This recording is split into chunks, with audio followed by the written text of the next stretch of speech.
Hey, do you like playing solo board games? I do.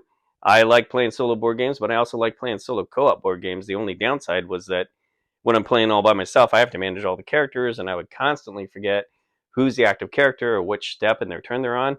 Well, I figured out a way to be able to play these games and be able to manage it so I am having just as much fun playing a game with one character as I am playing a game with 4 or 5 characters. So stick around and I'll show you how to do that. Also, we're having a contest this January. We're giving away these free Cthulhu Death May Die player dashboards. So stick around and I'll show you how to get these too.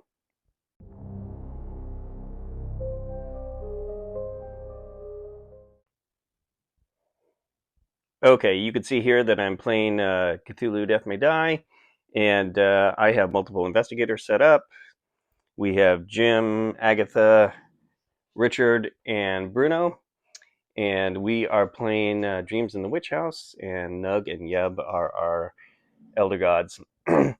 Anyway, as I was saying, in order to be able to do this effectively, where I don't lose track of where I am on any given turn, I use a 6-sided die. This is the one I use because it's really clear to see the numbers, but you could use any 6-sided die that you want. And I use this as a marker on which investigator is currently active and which step that they're currently on, and for their 3 actions, which action they're currently on. So when you're on your first investigator, you just leave that at a 1 and you leave it in this particular spot, take 3 actions, and then you take your first action, you take your second action, flip it over to a 2, and you take your third action and you flip it over to a 3. And then when you're done taking your 3 actions and you need to draw the Mythos card, you just move this down to draw the Mythos card. And then after that, you're doing your investigate or fight action, and you move it down, and then you're wrapping up your turn, resolving end of turn here, and you just move it down there. And that's it. And then once you're done with that and you're moving on to the next investigator, I just take this die and I set it back to 1 and I put it here for the next investigator and do the same thing.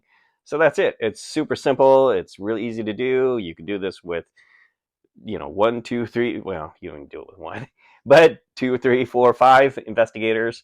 You can do this with any board game that you're playing, that you have multiple characters that you're trying to manage, and it makes it really easy to keep track of where you are and what you're doing. Hey guys, at the very beginning of the video I was talking about our January giveaway. We are giving away 5 of these investigator dashboards. They are awesome. They're made out of wood and plastic, and they really do make a huge difference in preventing you from accidentally knocking your tokens all over the place, keeping you organized. It's great because you can slide the discovery cards easily back and forth. They're fantastic. All you have to do to enter to win is just subscribe to the channel, click like on this video, and comment January giveaway. And if you want, also make a comment about what is your favorite Elder God and why. Which one do you think is the most fun or difficult to go up against?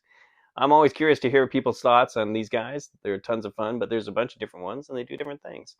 So anyway, I hope you guys win, and I'll see you in the Mythos. Cheers.